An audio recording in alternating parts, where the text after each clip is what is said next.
Morning guys, so dumating yung keyboard natin.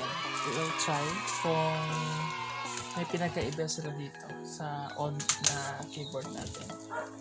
Gusto sana natin yung black, kaso yung dumating yung available pala nila is just color white.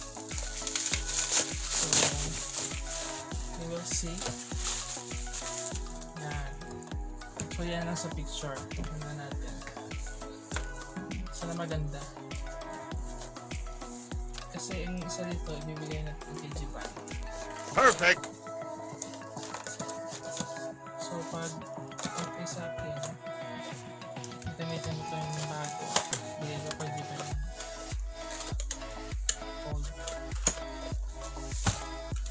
Okay, so meron siyang mouse na kasama. Ayan. So,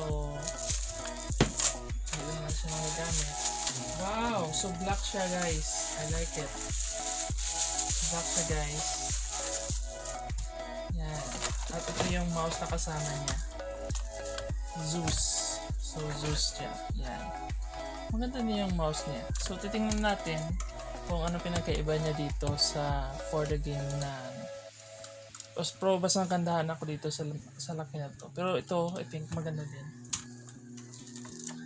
So we'll check the color and see if okay siya.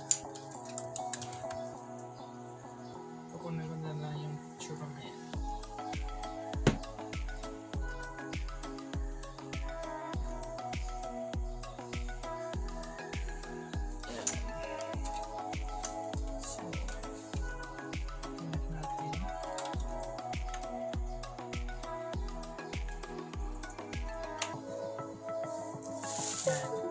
So automatically nag-on siya.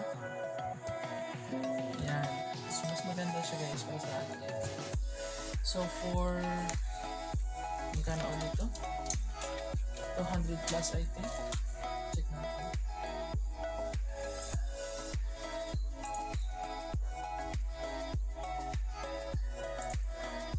So yan siya guys. Okay, so yan, off, on. So parang magkatulad ngayon naman sila, diba? Wala silang pinagkaiba, diba? Parang ano lang siya.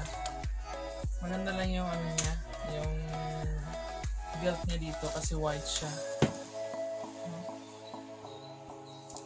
Yung nabenta siya.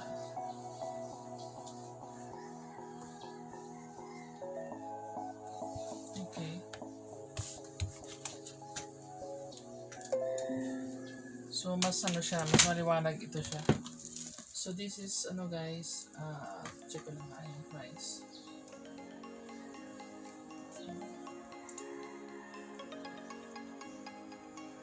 $345 pesos with shipping. Pag walang shipping, 240 pesos. So yan guys, so tingnan natin yung mouse. Basta na ito.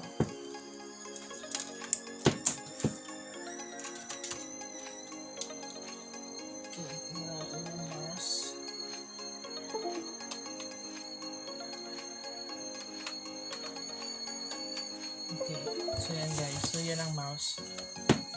So nag-change din yung color niya. Ganda naman siya. Yan. Pero hindi siya 2 pins lang siya guys, hindi siya nag-change din yung color. Okay, thanks for watching. 엄마, 아빠, 언니, 오빠, 안녕.